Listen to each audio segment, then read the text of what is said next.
Yes, people. What's going on? It's Y'all Talks Football. We're back again with another video. Today I got my boy Kunle in the building. It's been a long time. How you doing, Kunle? Oh yeah, now my people, it's your dark skinned man from the motherland. If you didn't know before, today you gonna understand. You Yes, changed good to it be from back. tonight. Big up, man. Listen, It's always good to be on your channel, bro. Chopping it up, my Arsenal familia, and yeah, obviously Euro and Copa America is the wave right now, but transfers are always going to be in the background, so we've got to talk about it. How there you you doing, go. Lugano? I'm doing good. Hope everyone in the chat is doing good. Eid Mubarak to Big up, everyone chat. celebrating Eid. Happy Father's Day to all the fathers out there who celebrated that also. And we come Oh to you wait, was because that this is your the first Father's Day? first time Big actually. up, big You up, know what big I up. mean? And also, we come after the sad news of where I haven't been live for about 2 days now. Sad news of the passing of Kevin Campbell, friend of the show, great guy, one of the top guys out there, always talking about football, always happy, always has time for people, always was one of the most upbeat people. And whenever I was going through a tough time or anything, and he seen that me posting something sad or anything like that on Twitter, he would always reach out to me. So it's like condolences to his family, his friends, and Yeah. everybody who's ever known Kevin Campbell. You guys know just how much of a top guy he is. This is a guy who's loved by Arsenal fans, loved by Everton fans, loved by every fan base that he's ever played for, in addition to anyone who's ever met him. He's just one of the nicest people you're ever going to meet. And we well and truly lost a good person. And the world is 100%. the world is worse off without him. Like, Facts. And for me, it was it kind of had me a bit teary eyed for different reasons, man. Kevin Campbell and Ian Wright's partnership, for me, the first black partnership that I really recognized as a footballer, 7 year old, seeing them two do celebrations, score crazy goals for the Gooners, that was what locked me in. I was never turning back after them. So, boy, big up Kevin. I had a chance to meet him a couple of times, man. He's an inspiration and he's definitely an Arsenal legend, though. So, big him up, man. All right, yeah, big up you know yourself. what? He's Arsenal, Everton, and some of the stories and some of the conversations that I've been hearing people posting about recently. Uh, after the news, he lived a good life, but unfortunately gone too soon, man. 54, like that's very young. That's very young. It's just unfortunate. But yeah, right now, um, he wouldn't want us to be sad. He would want us to what do you call it? Remember him in the positive. So of course, shout out to Kevin Campbell, and he'll always be remembered. I just wanted to make sure I did a little tribute to him because he's somebody who took the time out and showed me a lot of love and always took the time to educate me on everything about his playing days and everything else. So yeah, that really hit me hard when I heard the news on Saturday. I was working. I took like 10 minutes to just relax and like think about it. And like, yeah, it was sad, man. It was sad. But we try to move on now and try to speak about the show because of course that's what you'd want us to do. But big up Kevin Campbell and big up everyone who's watching. Do me a favor, guys. If you haven't already watched the show, please, if you haven't ever been on the show before, please do hit that like button, hit that subscribe button. We got a lot to talk about.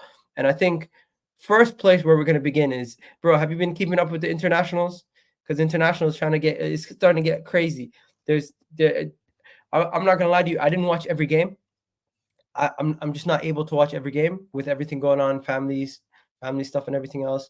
But I have been watching some of the games and they've been really good, especially the Spain game, Croatia. I watched that. England yesterday. I watched that. I watched the first game, Germany, of course, and Musiala and Kai Havertz and Florian Witzer. That front three was magical, bro. What'd you think?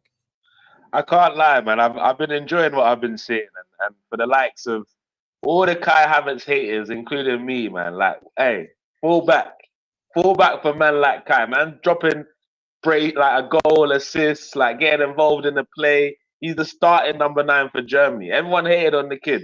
I was one of the haters too. I'm shameless now, bro. Kai Havertz is my guy. I might have to have the next Arsenal jersey with Havertz on the back. No, but let's be real. Like the Euros have started. There's going to be loads of speculation. There's going to be players that are going to be overhyped. There's going to be players that will be underhyped. But it started how I expected it to. The only difference is I expected England to be a little bit more convincing yesterday. But then I remembered who England's manager was, and that performance is kind of what we're used to expecting for England. Going 1-0 up early, that's the end of the game. I'm not gonna try and instill fear in the rest of the countries. I'm just going to sit back and let the opposition come to me.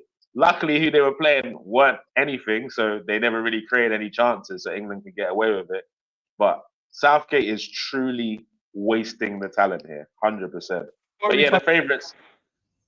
Before we get to England, let's just talk about this right here. Kai Havertz getting a standing ovation, getting a goal and assist in the first game of the tournament.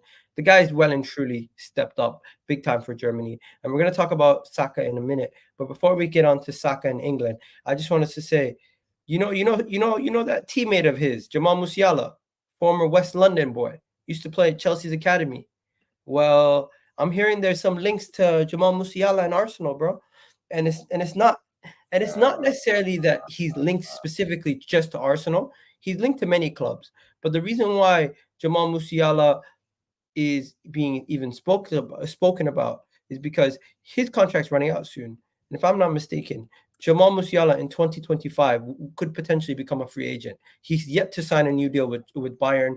Of course, Bayern Munich want to tie him down and get him signed up to a new deal. Nobody wants to lose a talent like Jamal Musiala on a free. That would just be ridiculous.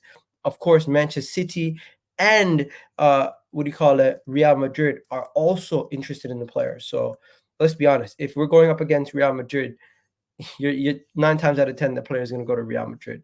But I hear you, but this is the last thing I expected to hear today. I'm not gonna lie, because I love the player and he's been talked about for the last couple of years. But the reality is, if he is to leave Bayern, and I could see the opportunity potentially to leave Bayern because he was part of the Champions League winning squad, I do believe, if I'm not mistaken. okay, Yeah, he got a Champions League. He's won everything there. They're kind of be in like in a stage of their development where are they going to go for the huge rebuild? Are they going to take like? It's kind of unknown with company. I don't even know about the choice, to be honest, why they chose him, but they chose company, which is kind of the unknown at high competitive level. So the chances of him leaving, I believe this is probably the time of the contract is a good moment for him. I don't see him going to Real Madrid right now because it'll be weird, like him, Bellingham, like Campbell. I don't know. It'll be a lot to try and fit in, I believe. City, though, with the likes of Silva potentially leaving, they're talking about KDB. I think they're the favourites to get him, if anyone.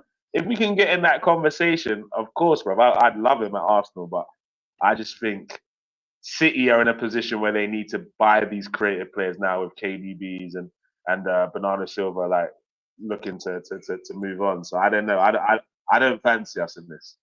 Bro, basically the rumor is that his contract's going to be running out soon, and if there's a situation where his contract runs out, he does have some friends at the club.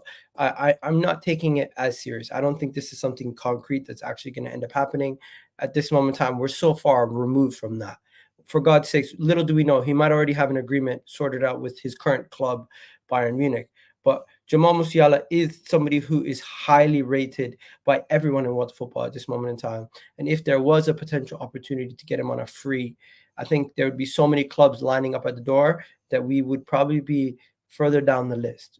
We would not really be anywhere near the front. So it would be amazing. I think we would, bro. Like, let's be honest. Really? Barca don't have money. He's not.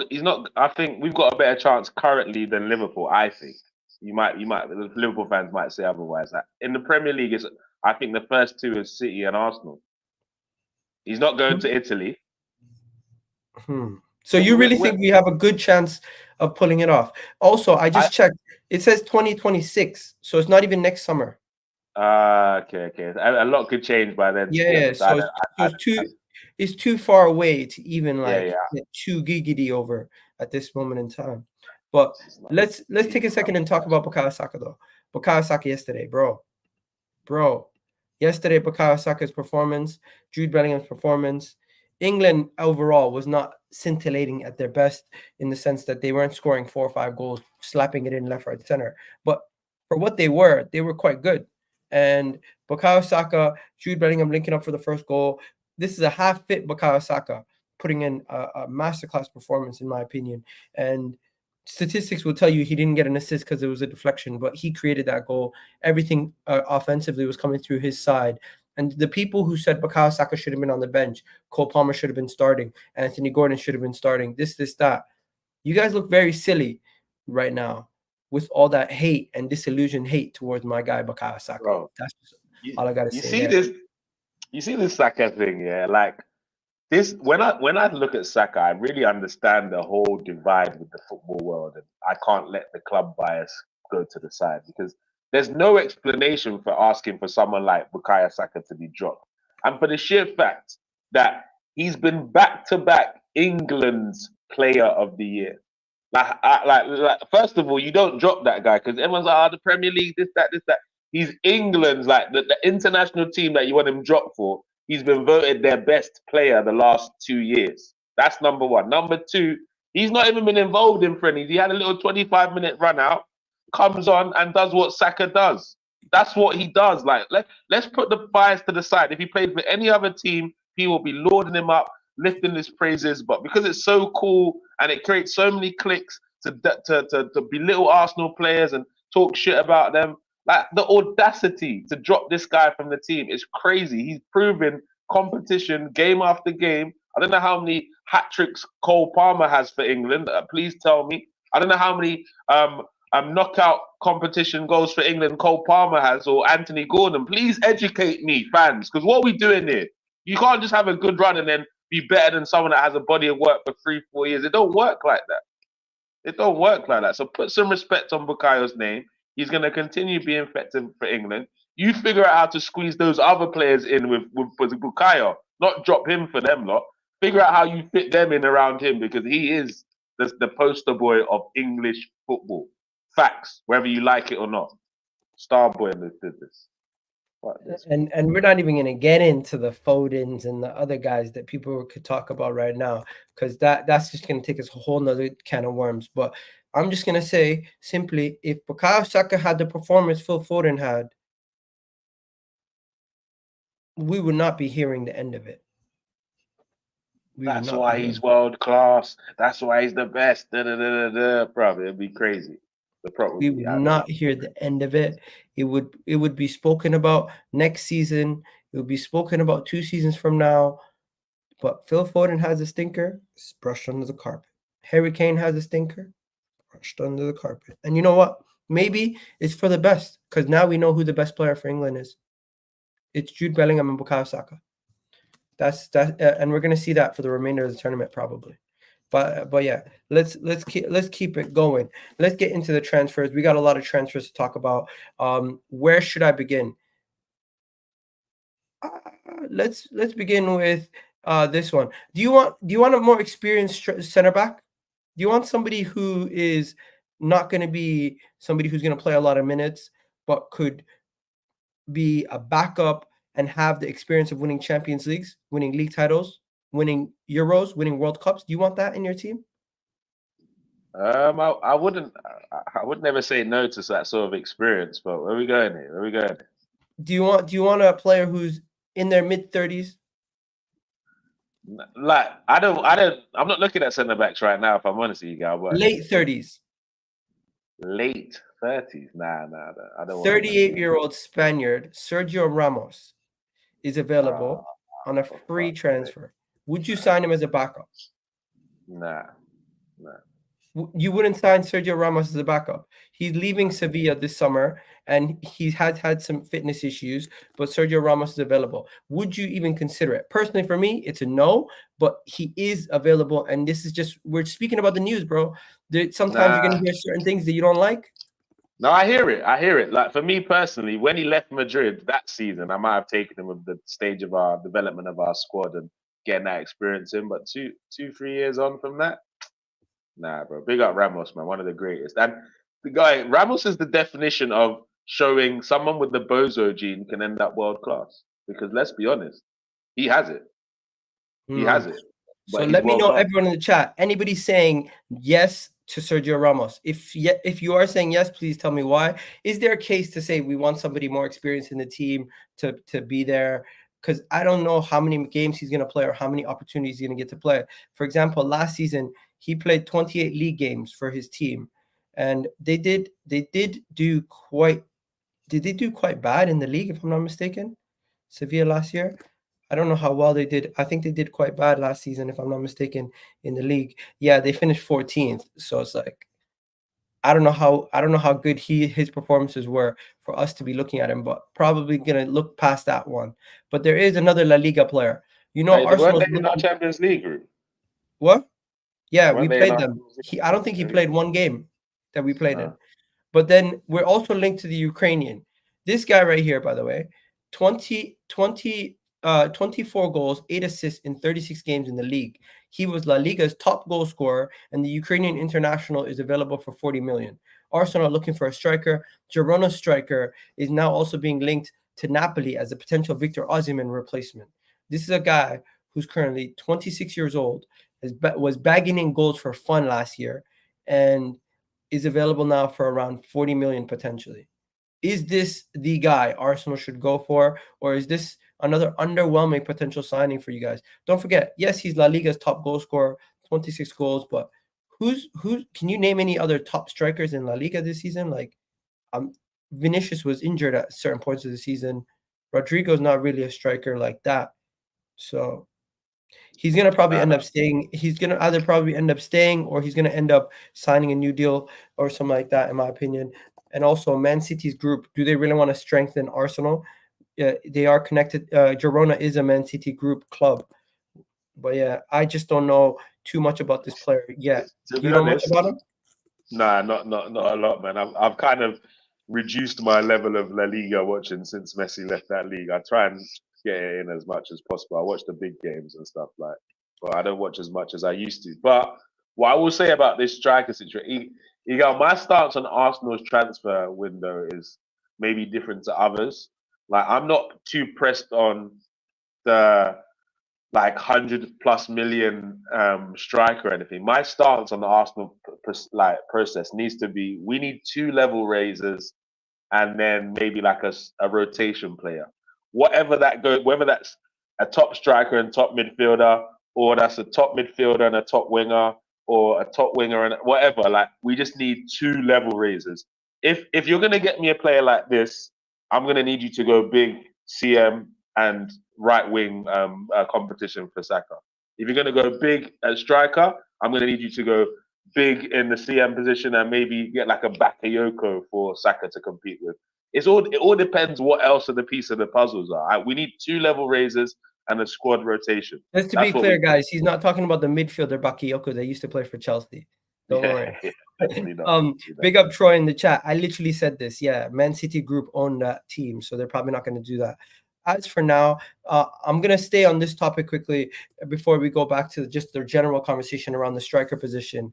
Bro, I don't know. This just sounds like a lot of hot garbage. I don't believe that we're seriously going to sign this guy right here. Also, just to show everybody, the Musiala story originally came from Miguel Delaney. So can we really take it from too much? We can't take too much salt from that when it comes from Miguel Delaney. Like, that's like, no disrespect to you, bro, or me, but if we were on Twitter and we said this, we're just as reliable as Miguel Delaney, bro. This guy is useless. When it comes to this is what he said, by the way. He said many buyers next year. Musiala, known to be favoring a Premier League as his next destination. His favorite, okay, and the fact that he grew up in West London. So yeah, that's the whole Musiala story, by the way. So basically, what I take from that is there's no links. He's leaving, but maybe he might leave Bayern because he's in West London. Let me link him to the Premier League, and it will make sense. It doesn't sound like there's anything in this. So yeah, it's just literally that. Jamal Musiala used to be playing at West London for Chelsea in the academy. Maybe he wants to go back. Also, he's friends with Kai Havertz. Also, he's friends with Michael Bierif. you know how people are. Mikel Bierif is gonna bring Musiala to Arsenal. Like, the fuck? Yeah, He doesn't even play ahead of Eddie Nketiah. There's no chance. But yeah, this striker, bro, that I'm talking about though. This Ukrainian striker that plays for Girona. It does sound like at this point we're just being linked to randoms.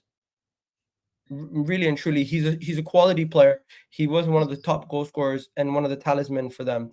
But should we be, if we sign a striker and he's like a backup striker? Yeah, but you know what it is? Would you be okay with that? Look, because the way it's looked with the strikers we've been linked with since we kind of like the Isak stuff kind of dialed out, is what it looks like to me, Iga. I'm not saying it's what's happening, but either it's the press making it look that way, or it's now Arteta thinking this way.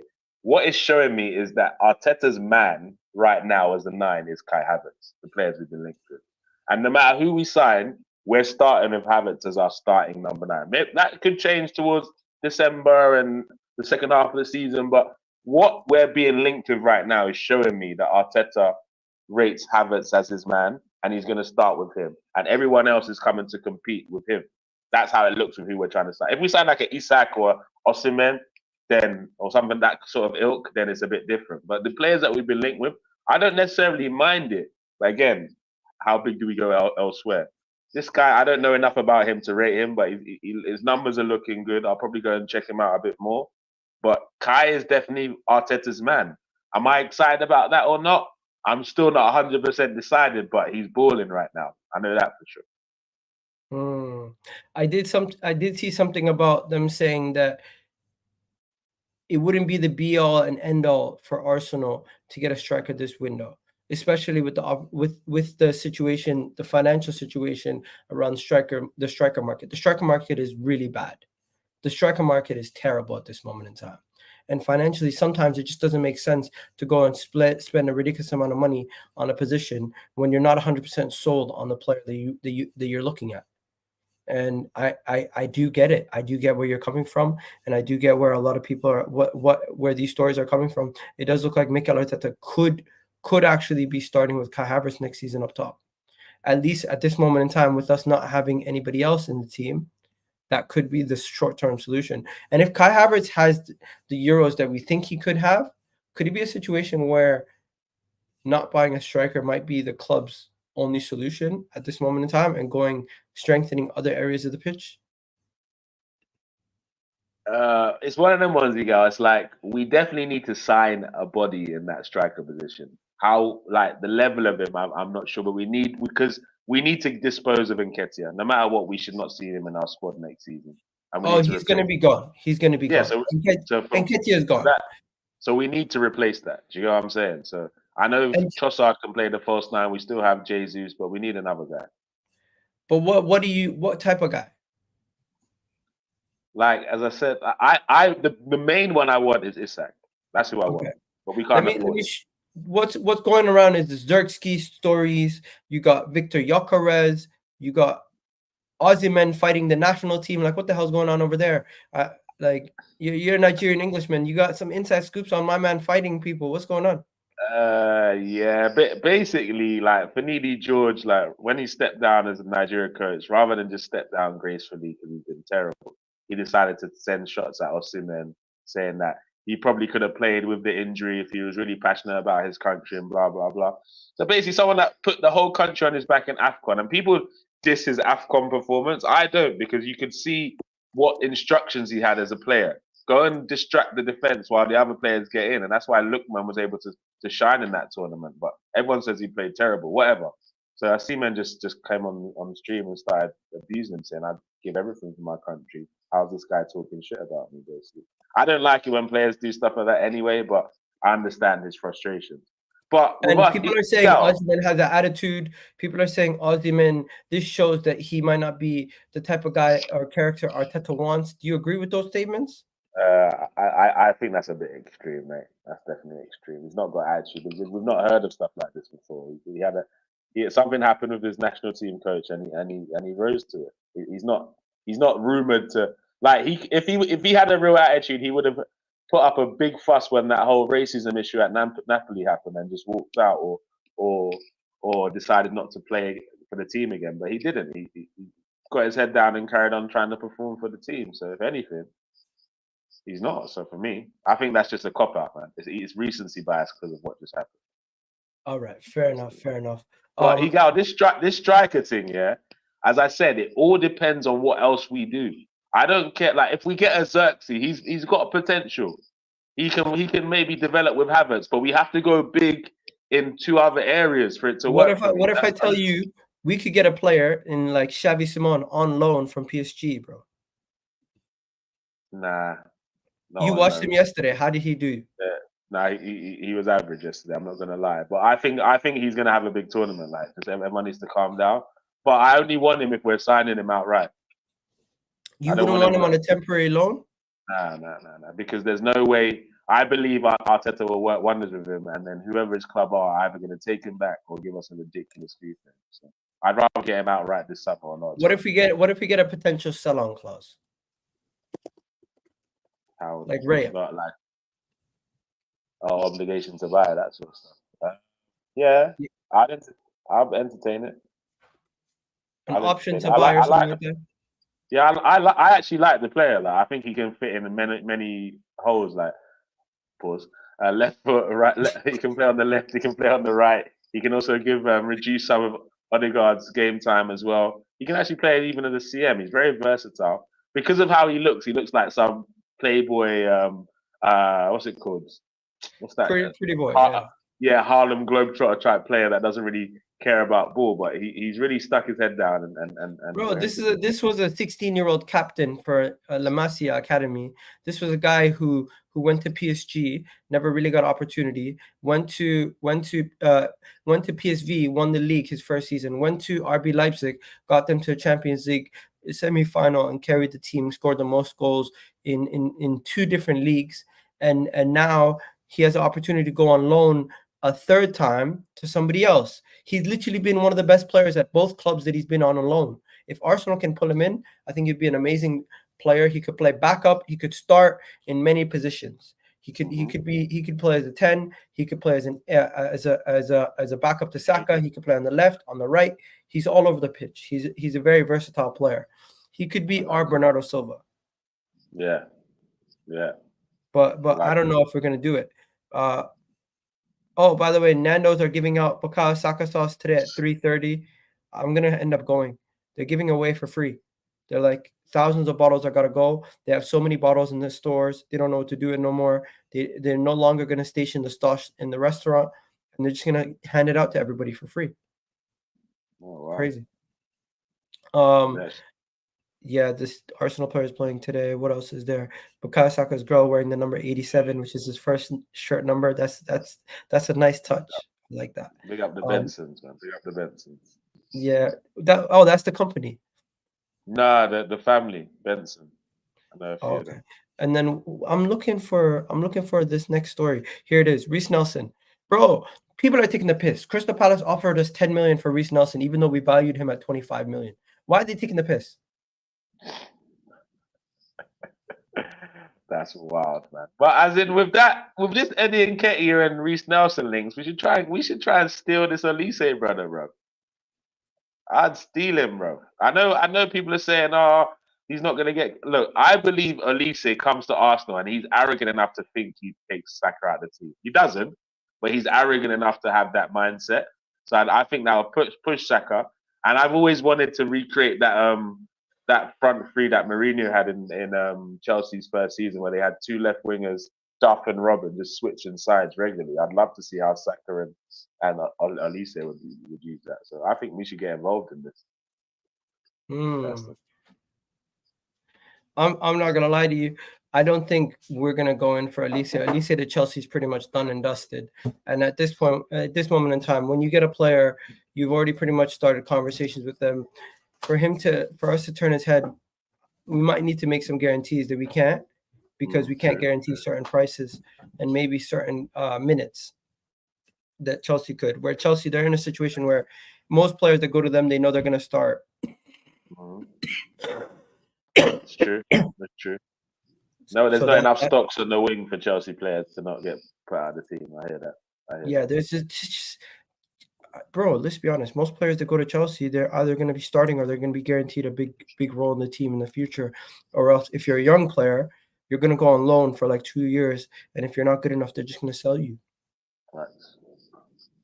So it is what it is at this moment in time. Arsenal, we're just at a different stage. I would love Olise, but I don't know if he's going to come and play as a backup. That's just the honest truth. Where's the next thing that I want to talk about? Oh, bro, tomorrow the Premier League schedule comes out.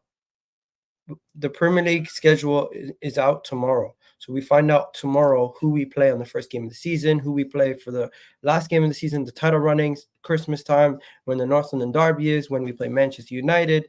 I always look forward to this, but it's not really like something you really get too much news about until it actually happens. Yeah, like the whole fixture list is a hype for me, man. I don't really take any interest to it until after the transfer window. I hear it, but it's not. It don't really move me. But it's intriguing to see when we play the likes of City, United, Spurs, Liverpool. That's it, man. All right, so let me go to the Onana news. Did you know Arsenal made an offer for have prepared an offer for Onana? And you're gonna laugh. You're gonna laugh. You want to know why you're gonna laugh? Because we're up to our old tricks. We're up to our old tricks, bro. You know what we did? We made an offer for Onana, and reportedly we offered 4 players. What? Yeah. Reportedly. So no fee, just 4 players. This is what it is. Arsenal could offer 4 of the following players to Everton as part of the deal for Amadou Onana. You got Kieran Tierney, Lokonga, Reiss Nelson, and Eddie Nketiah.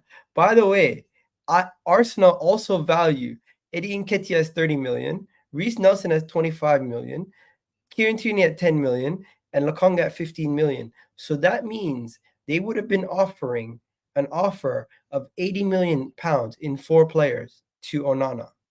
For Onana. They value Onana.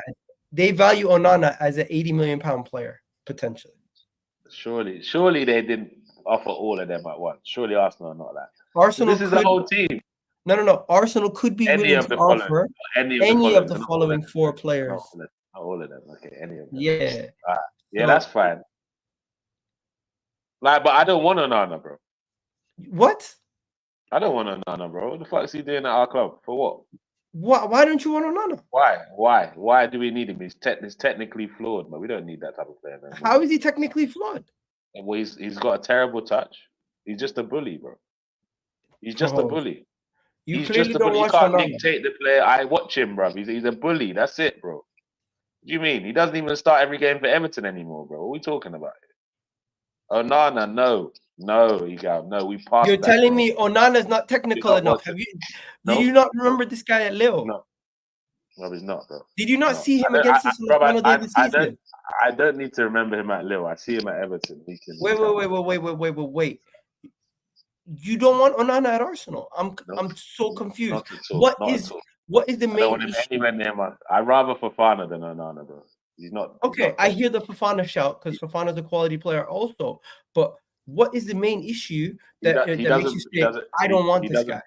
He doesn't bring me anything but power. That's it. Power. So you don't think he has a good passing range? You don't think he has a good ability on the ball? You don't think this guy is somebody who can link up the attack and the defense? You don't see him as he's not press resistant. No, he's not. He can hit the odd long ball from time to time, but whatever. But I don't rate him, bro. He's wasted. If you like, the most I'll play for a player for Onana is 25 million, bro. Anything other than that is a waste. 25 million. Bro, we're not okay. If you go back to Arteta's first season, that summer, I'll take a player like Onana. So bully in the side, so teams don't need to be physical with us anymore. We got that. We're bullies now ourselves. We don't need him. 1 second. You're mistaking him as a player. I'm not. This guy. He's not technical. You can't convince me he's technical. Bro, he's technically brilliant.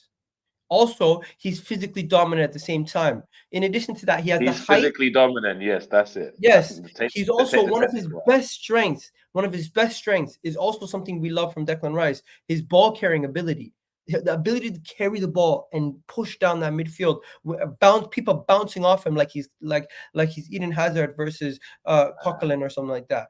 It's always happening. His ability to protect in the midfield. Talk about press resistant. Talk about his good control on the ball. Stop saying that. His good control on the ball. Stop this. He is not what you think he is. He's not what you think he is. Trust me, he's not what you think he is, bro. You are mistaken about Onana. I am telling you, you are mistaken about Onana. And I will give you some stats to back it up. I'll give you some stats to back up my case. How about that? Yeah. Okay. So here, we have his shooting, we have his okay. Let's look. What do you want to look at first? Passing. Passing, you can see his passing is not the best when it comes to he doesn't make the most passes. He's not asked to be the main passer. His main attribute is this right here. Turnover efficiency. He just goes to show you how good he is on the ball. He does not turn the ball over. You're talking about press resistant. That's the example. That's the definition right there of press resistant. Defensively, you look at all the abilities that he has defensively. And if we're going to be losing Thomas Partey, what do we need? We need another person who can receive the ball and can push it high up the pitch. I know he doesn't necessarily have the most passes in the final thirds, but he can. Lokonga, that's bro. Spicy Lokonga, what? Man. He's a spicy Lokonga, bro. That's it. Bro. He's a spicy Lokonga.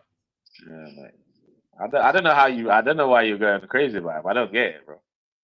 I literally don't get. You're deceived. Igor, trust me, he'll look odd in our midfield, bro. I know what you're saying. He looks big, physical, power, pace, all this stuff. Trust me, he ain't it.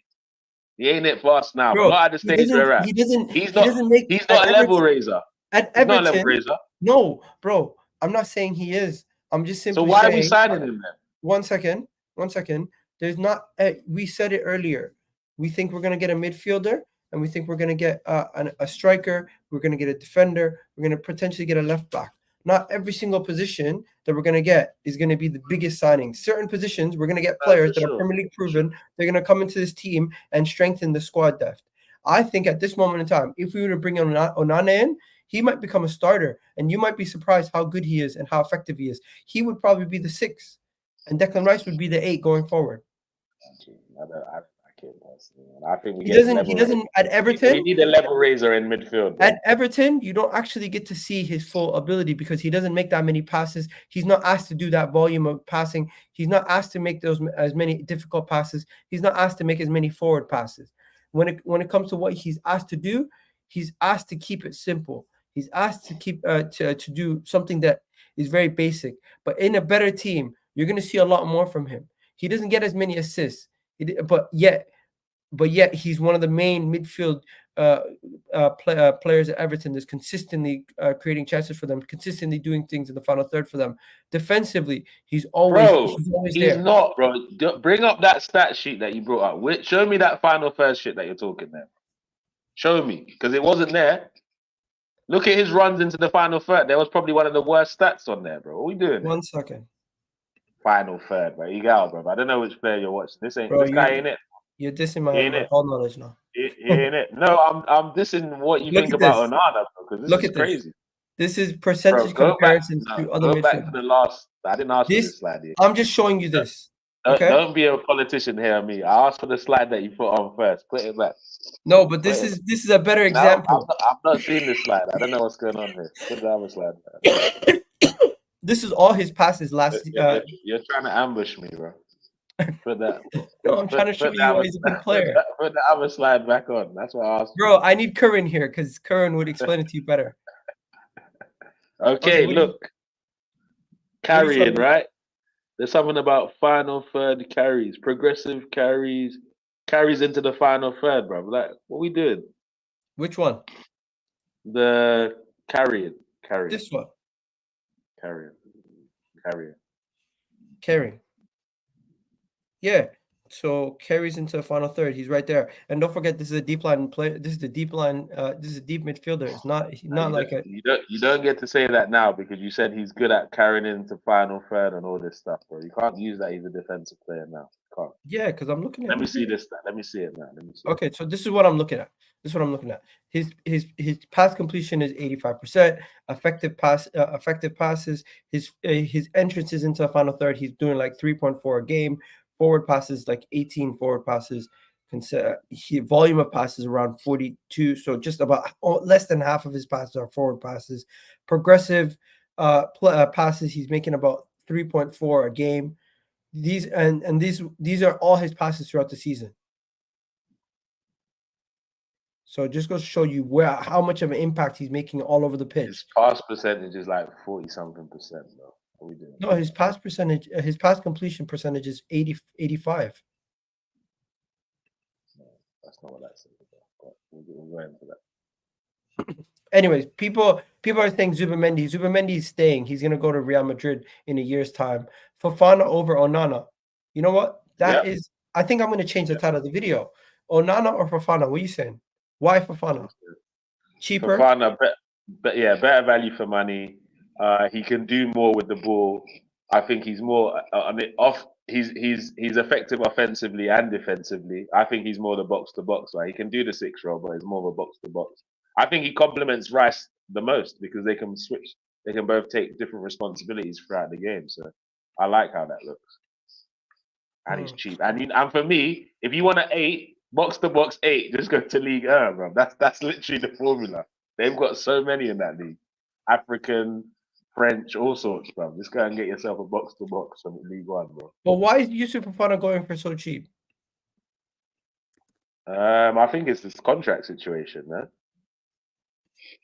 I think he's got 1 year left on the contract, something like that. And typically, not many players from the French league value massive fees anyway. Youssouf Fofana, yeah, Youssouf Fofana is elite, bro. I'm not gonna lie to you. I love either one of them. But if we're gonna get a cheaper deal, that's definitely gonna be the cheaper out of the two. And you know, Arsenal, we like to go cheap sometimes. So yeah, bro.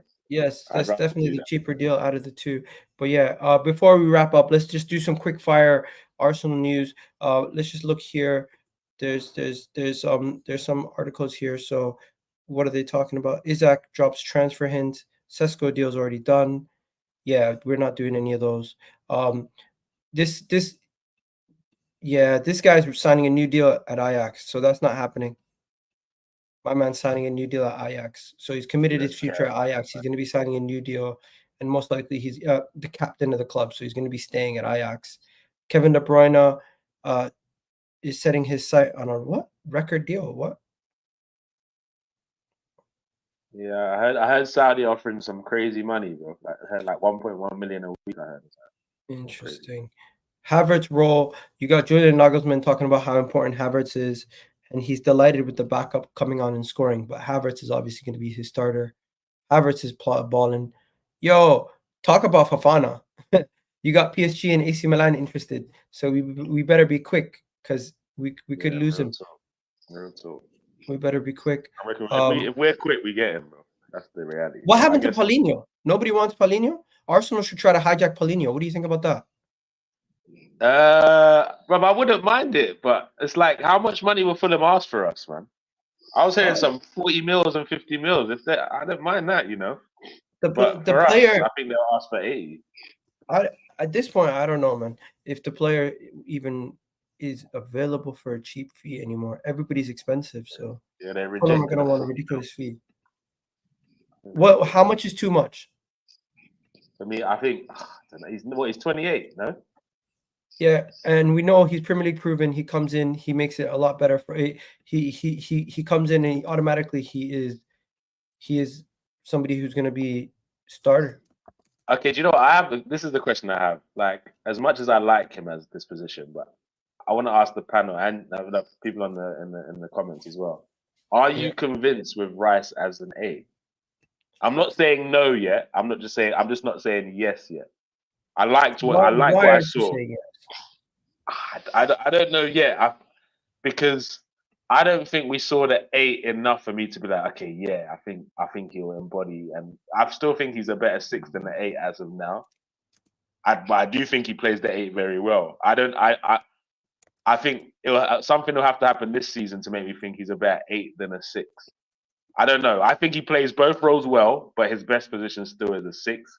But he's done, just like I said, I said Arteta would unlock his attacking qualities and he'll play him as an 8.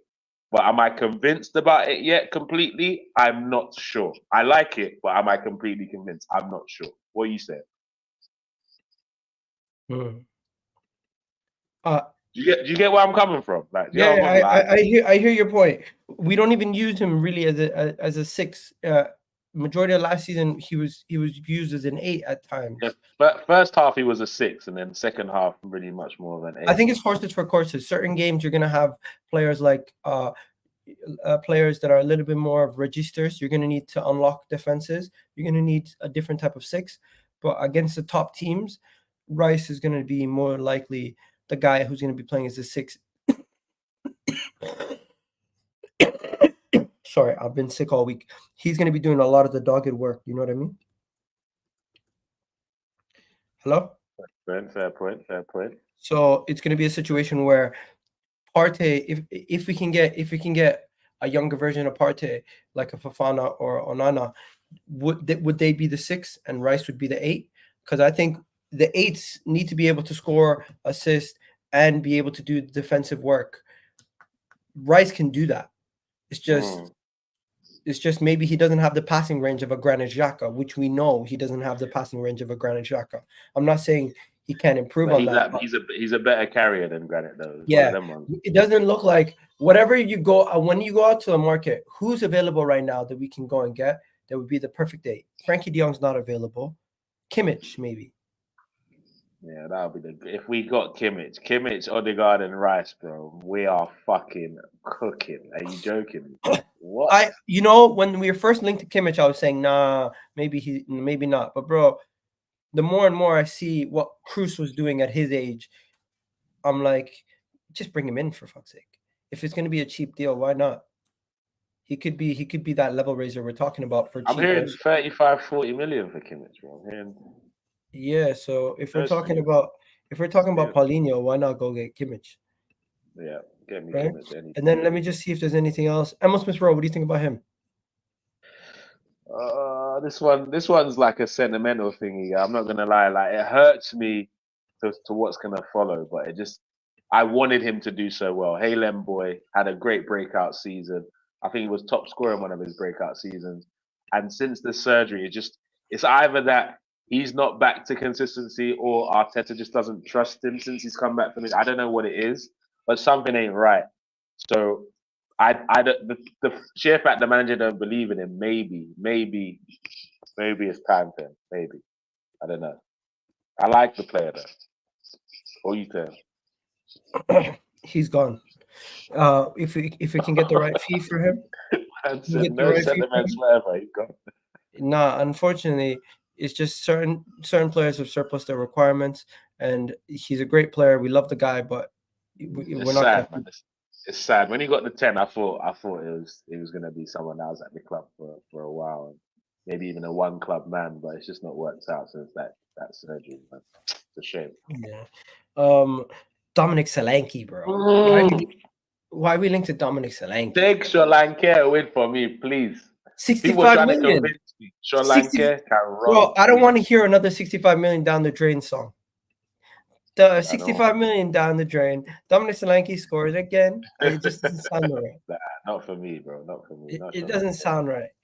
And then we're just gonna quick fire finish off some of these before we go.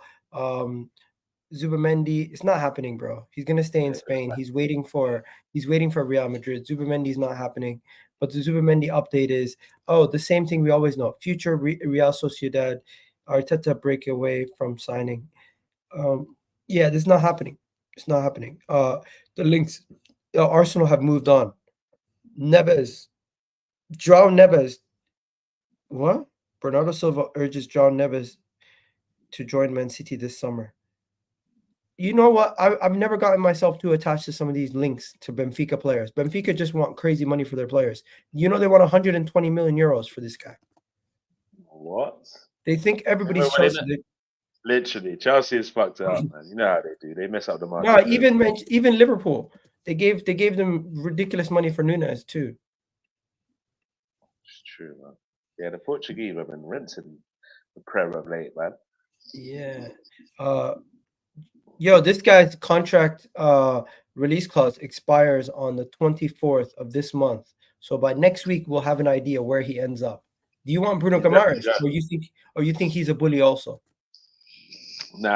He's got tech, man. He's got tech. Or am I taking the piss now, as you'd say? Yeah, you are. Nah, Bruno, get me Bruno. I wanted him before he went to Newcastle. I don't know why we didn't just pay 45 million at the time. That was a big mistake. That was the worst, man. I don't know why. Okay, even you can admit now, Arteta should get a new contract. When does it expire this season? Yeah. Otherwise. Yeah. Yeah. Even you Yeah, gotta yeah. admit that. Come on. What do you mean, even me? I'm Arteta. What do you, even I'm Arteta? Why are you talking about me like Nah, because you're Arteta? always like play it safe. Don't do something stupid. Relax. Nah, look, Don't give him a look, look, contract yet. Let him prove himself. I think he's look. proven enough. This is the reality. Is there's 1 year left to go on the contract. Get like extend this contract 100%. But my thing is, if he's not won a major at the end of this season, I'm not gonna be like he's not good enough. I'm just gonna be like, look, you've had 3 tries at this Pep guy. We either have the decision of we give him 1 more year because Pep's leaving, or we just say, do you know what, you weren't good enough to get it done. Let's give someone else a try with this base of a squad and a war chest. So I don't know. Finally, is there any way you could see an Onana deal happening this summer with the ridiculous price tag that Napoli have set of 130 million euros? No. We're not paying over 100 mil for Osimhen. If it goes, I don't even know if we'll commit to 100, but that I think with the way, shoot, fuck. What happened? What happened?